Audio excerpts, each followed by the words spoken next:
Bank Negara's Monetary Policy Committee today increased the overnight policy rate by 25 basis points to 2% from a previous record low of 1.75%. This as global inflationary pressures increased sharply and after taking into account that the sustained reopening of the global economy and improvement in labour markets have continued to support the recovery of economic activity from the impact of COVID-19 driven movement restrictions. Correspondingly, the floor rate of OPR's corridor has increased to 1.75%.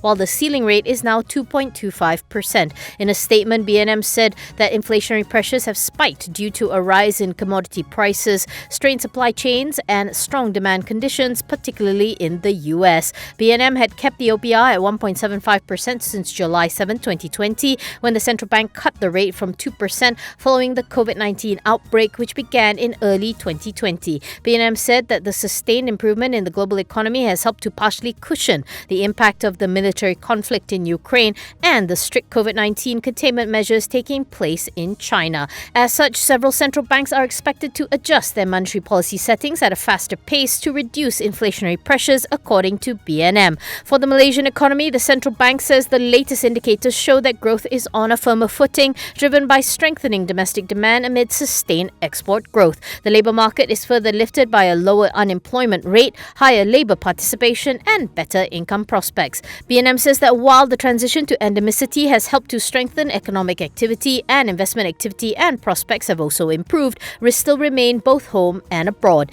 Headline inflation is projected to average between 2.2 and 3.2%, while underlying inflation is expected to trend higher to average between 2 and 3% in 2022. However, BNM says that upward pressure on prices would be partially contained by existing price controls and the continued spare capacity in the economy. Looking back, BNM said that over the course of the COVID-19 crisis, the OPR was reduced by a cumulative 125 basis points to the historic low of 1.75% to support the Malaysian economy. BNM said the unprecedented conditions that necessitated such monetary actions have since abated. Now, with domestic economic growth on firmer footing, the MPC decided to begin reducing the degree of monetary accommodation. The central bank says that this will be done in a measured and gradual manner, ensuring that monetary policy remains accommodative to support a sustained growth in an environment of price stability.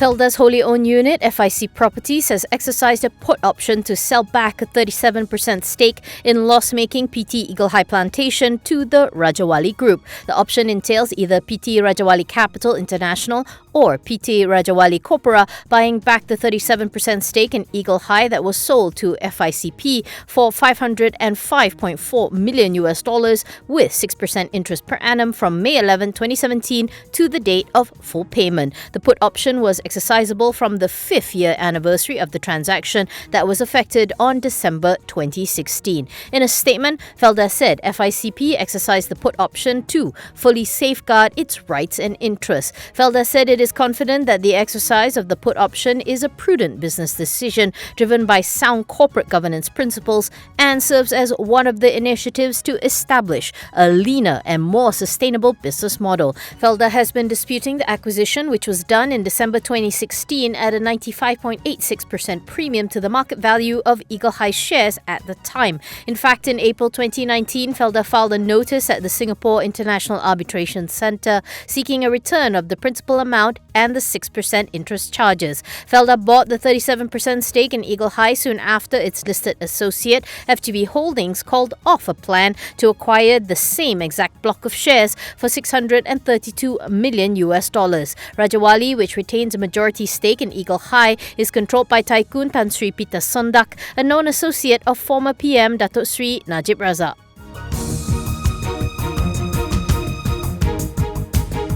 Baja Food's net profit for the third quarter of FY22 more than doubled to 31.6 million from 11.6 million in the same period last year as top line vastly improved. Revenue for the quarter spiked 35% to 246 million due to higher same-store sales growth, particularly from Starbucks cafe outlets as the economy opened up further. The group also declared a single-tier third interim dividend of 1.5 cent per share. On its prospects, Baja Food expects the overall operating operating results of the group to be satisfactory for the remaining quarter of FY22 following further easing of restrictions and the reopening of international borders. CEO Datuk Sidney Keys notes that consumers are easing back into normalcy as the country moves towards an endemic stage and hopes to continue on with the positive growth momentum.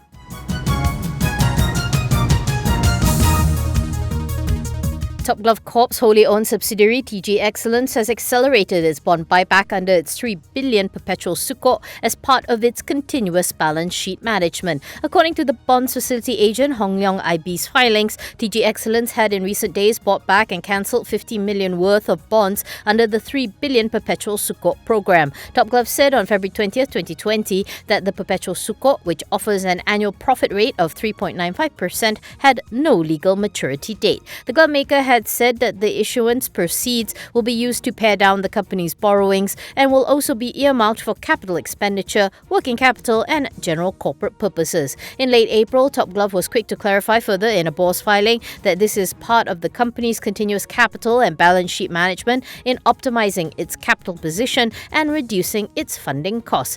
The group says that it will continue to do so at the right amount and pricing.